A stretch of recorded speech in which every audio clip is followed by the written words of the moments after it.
नमस्कार, मैं मेघा हिंदुस्तानी स्वागत करती हूं आपका टाइम्स एक्सप्रेस पर। इस वीडियो की शुरुआत मैं कुछ नेताओं के ट्वीट से करना चाहती हूं। भारतीय जनता पार्टी के वो कद्दावर नेता जो सत्ता में काबिज है, लेकिन किस प्रकार की बयानबाजी करते हैं आप वो सुन लीजिए और फिर इनके असल मंसूबों से पर्दाफाश करने का काम करूंगी। स्क्रीन पर नजर डालिए। नरेंद्र मोदी ने ट्वीट किया है, To observe 25th June at Samvidhan Hatya Divas will serve as a reminder of what happens when the Constitution of India was trampled over. It is also a day to pay homage to each and every person who suffered due to excesses of emergency. A Congress unleashed dark phase of Indian democracy. JP Nadda लिखते हैं 25 जून 1975 वह काला दिवस था जब तत्कालीन प्रधानमंत्री इंदिरा गांधी के तानाशाही मानसिकता ने हमारे संविधान में निहित लोकतंत्र की हत्या कर देश पर आपातकाल थोपा था। केंद्र सरकार ने प्रत्येक वर्ष 25 जून को संविधान हत्या दिवस के रूप में मनाने का निर्णय लिया है। यह दिवस हमारे सभी महापुरुषों के त्याग व बलिदान का स्मरण कराएगा, जो कांग्रेस के इस तानाशाही मानसिकता के विरुद्ध संघर्ष करते हुए संविधान की रक्षा व लोकतंत्र की पुनर्स्थापना के लिए यातनाएं सही और दिवंगत हो गए। प्रत्येक वर्ष लोकतंत्र की महत्वता का स्मरण कराने वाले इस निर्णय के लिए मैं प्रधानमंत्री नरेंद्र मोदी का आभार प्रकट करता हूं। अब पढ़ते हैं अमित शाह का ट्वीट। अमित शाह क्या लिखते हैं इस को लेकर, स्क्रीन पर नजर डालिए। 25 जून 1975 को तत्कालीन प्रधानमंत्री इंदिरा गांधी ने अपनी तानाशाही मानसिकता को दर्शाते हुए देश में आपातकाल लगाकर भारतीय लोकतंत्र की आत्मा का गला घोट दिया। लाखों लोगों को अकारण जेल में डाल दिया गया और मीडिया की आवाज को दबा दिया गया। भारत सरकार ने हर साल 25 जून को संविधान हत्या दिवस के रूप में मनाने का निर्णय लिया है।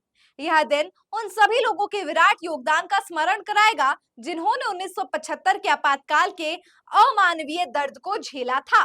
तो दोस्तों, आपको बता दूं कि तमाम भारतीय जनता पार्टी के नेता 1975 का वो काला दिन याद करा के 25 जून की याद में संविधान हत्या दिवस मनाने का इन्होंने निर्णय लिया है। लेकिन मुझे अब आप बताइए कि संविधान की हत्या क्या कांग्रेस ने की है या तत्काल तौर पे वर्तमान में भारतीय जनता पार्टी कर रही है? अब भारतीय जनता पार्टी किस प्रकार से संविधान की हत्या कर रही है, इसको समझने के लिए कुछ ट्वीट्स पर नजर डालिए, जिससे आप ये साफ समझ जाएंगे कि ये झूठे पाखंडी लोग जो संविधान हत्या दिवस का हवाला देकर अपने कुकर्मों को छुपाना चाह रहे हैं, उन्होंने यानी 10 साल की राज में देश को कहां लेकर आ गए। अखिलेश यादव लिखते हैं 30 जनवरी को बापू हत्या दिवस व लोकतंत्र हत्या दिवस के संयुक्त दिवस के रूप में मनाना चाहिए, क्योंकि इसी दिन चंडीगढ़ में भाजपा ने मेयर चुनाव में धांधली की थी। भाजपा बताए कि मणिपुर में नारी के मान अपमान हत्या दिवस, हाथरस की बेटी हत्या दिवस, लखीमपुर में किसान हत्या दिवस, कानपुर देहात में मां बेटी हत्या दिवस, 3 काले कानूनों से कृषि हत्या दिवस, पेपर लीक करके हुए परीक्षा प्रणाली हत्या दिवस, अग्निवीर से हुए सामान्य सैन्य भर्ती हत्या दिवस, बेरोजगारी से हुए युवा सपना हत्या दिवस, बढ़ती महंगाई से हुए आम परिवारों के भविष्य के हत्या दिवस, नोटबंदी व जीएसटी लागू करने से हुए व्यापार हत्या दिवस, यश भारती जैसे पुरस्कार बंद करने से हुए हुनर सम्मान हत्या दिवस, जनसंख्या में अनुपातित प्रतिनिधित्व न देकर सामाजिक न्याय का हत्या दिवस, सरकारी नौकरी के अवसर खत्म करके आरक्षण के हत्या दिवस, पुरानी पेंशन के हत्या दिवस, सरकारी नौकरी के अवसर खत्म करके आरक्षण का हत्या करना, संदेहास्पद हो गए ईवीएम न हटाकर बैलेट पेपर हत्या दिवस जैसे भाजपा राज में आए अनेक काले दिनों के लिए कौन सी तिथि चुनी जाए। यानी अखिलेश यादव ने तो यहाँ पे बखिया उधेड़ने का काम कर दिया है कि बीजेपी ने किस तरीके से देश में किस प्रकार का माहौल बनाया गया है, और अगर जिस तरीके का माहौल बीजेपी ने बनाया है उसे अगर ध्यान में रखें तो प्रत्येक दिन को किसी न किसी दिवस के से ही रूप में ही बनाना चाहिए। अग्निवीर, पेपर लीक, बढ़ती बेरोजगारी, महंगाई और न जाने कौन कौन से ऐसे मुद्दे हैं जिस पर मणिपुर, महिला सशक्तिकरण पर बीजेपी कुछ बोलना भी उचित नहीं समझती, तो उन सारे दिनों को कौन सा दिवस के रूप में बनाए। इसी से संबंधित रवीश कुमार क्या लिखते हैं, देखिए रवीश कुमार लिखते हैं संविधान दिवस भी मनाना है, संविधान हत्या दिवस भी मनाना है, गाड़ी में कुछ बचा नहीं, बताओ इतनी सवारी लेकर कहां जाना है। 2047 की तरफ जाना हुआ भारत देखकर याद आया तो 100 दिन का एजेंडा बना था, जिसकी खबरें छपती है उसका क्या हुआ।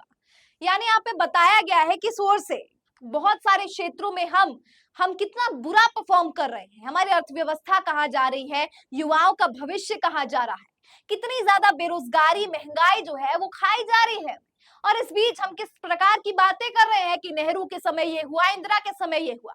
वर्तमान में आपकी सरकार ने 10 सालों में देश को कहां ले जाने का काम किया है, इससे संबंधित सुप्रिया श्रीनेत लिखती हैं, संविधान हत्या ये दो शब्द कभी भी एक साथ नहीं कहा जा सकता, क्योंकि इस देश में संविधान की हत्या करने वाला आज तक कोई पैदा ही नहीं हुआ। हत्या की जगह रक्षा या बचाव कहते तो कहा जा सकता था, लेकिन यह हत्या शब्द बीजेपी के अंदर की नफरत, उनकी कुंठा, उनकी असली चेहरे और उनके अंदर की हिंसा का परिचायक है।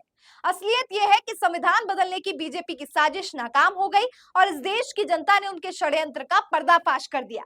और इस तरह की उजुलूल हरकतें हार की झुंझलाहट और ध्यान भटकाने की नाकाम कोशिशें हैं। जब बात अग्निवीर पर होनी चाहिए, मणिपुर पर होनी चाहिए, बेरोजगारी पर होनी चाहिए, महंगाई पर होनी चाहिए, तो बात करेंगे 50 साल पहले की। अगर ऐसा ही है तो क्यों ना हर दिन इस देश में रोजगार दिवस और रोजगार हत्या दिवस, किसान हत्या दिवस, महिला सुरक्षा हत्या दिवस के रूप में मनाया जाए। क्या इसका जवाब है प्रधानमंत्री नरेंद्र मोदी और भारतीय जनता पार्टी के गद्दावर नेताओं के पास, जो संविधान हत्या दिवस तो मना रहे हैं लेकिन किसानों के साथ क्या सलूक किया है इसके बारे में कुछ भी कहने से बच रहे हैं। संदीप सौरभ एक ट्विटर हैंडल है, उन्होंने लिखा है, जिन्होंने हर दिन इस देश के संविधान के पन्नों को फाड़ा है, जिन्होंने खुलेआम घोषणा की कि 400 पार करेंगे तो संविधान बदल देंगे, वो संविधान हत्या दिवस की बात कर रहे हैं। यहाँ पे किस तरीके का हिपोक्रेसी और दोहरापन, दोहरा रवैया और मापदंड भारतीय जनता पार्टी का नजर आ रहा है। सरदार पटेल लिख रहे हैं यहाँ पे, Since May 2014, every day should be observed as Samvidhan Hatya Divas for toppling elected governments of opposition by horse trading of families, harassing and jailing opposition leaders using agencies, extorting funds from businesses firms, incarcerating activities and journalists for raising their voice, suspending MPs for speaking on issues, snatching the rights and religious freedoms of Muslims, exploiting Dalits Adivasis to empower cronies, tapping the phones of opposition members, implemented draconian laws for authoritarian rule, talking about changing the constitution. This is the real undeclared emergency. यानी ये असल में emergency है। दोस्तों तमाम तरीके के tweets प्रतिक्रिया आई है, लेकिन सबसे दिलचस्प जो लगा है मुझे वो यहाँ पर मुझे लगा है मनोज झा का। मनोज झा ने क्या कहा है, केंद्र सरकार द्वारा 1975 के आपातकाल की याद में 25 जून को संविधान हत्या दिवस के रूप में घोषित करने के बाद राजद नेता मनोज झा ने कहा है कि देखो कौन बोल रहा है ये बात, उन्होंने संविधान को नष्ट कर दिया, उन्होंने अपने आप में एक दर्पण रखना चाहिए। कुछ साल पहले विभाजन विभीषिका स्मृति दिवस की घोषणा की गई थी, लेकिन वे इसके बारे में बात नहीं कर रहे थे। भारत के लोग अब आपके जुमले में नहीं फंसने वाले। यानी जिस तरीके की बयानबाजी करते हैं, देश में जो माहौल बनाने का आप काम करते हैं, लोग अब ये जान चुके हैं और इस तरीके की बेबुनियाद बातें, बेफिजूल बातें, बिना आधार की बातें जनता अब समझ चुकी है। और अब आपके ऊपर है कि आप जिस तरीके से आपने कहा, आपातकाल लगा दिया है देश में, जहां ना किसानों की बात सुनी जाती है, ना मजदूरों की, ना युवाओं की, ना बेरोजगारों की, किसी की कोई बात ही नहीं सुनी जाती। शिक्षा विभाग में घोटाला होता है, सड़कों में दरार आ जाती है, जो नए नए परियोजना लागू किए जाते हैं उसमें भ्रष्टाचार का मामला सामने आता है, पुल गिर जाते हैं, इंफ्रास्ट्रक्चर गिर जाता है, अस्पतालों में बेड नहीं मिलता। तो ये तमाम जो स्थिति देश की बनी हुई है, आखिरकार ये आपको आपातकाल नहीं लग रहा? दोस्तों कमेंट करके बताइए कि जो असली सच्चाई है संविधान हत्या दिवस की, ये संविधान का हत्यारा आखिरकार कौन है? कमेंट में बताइए। फिलहाल मुझे दीजिए इजाजत और देखते रहिए टाइम्स एक्सप्रेस। धन्यवाद।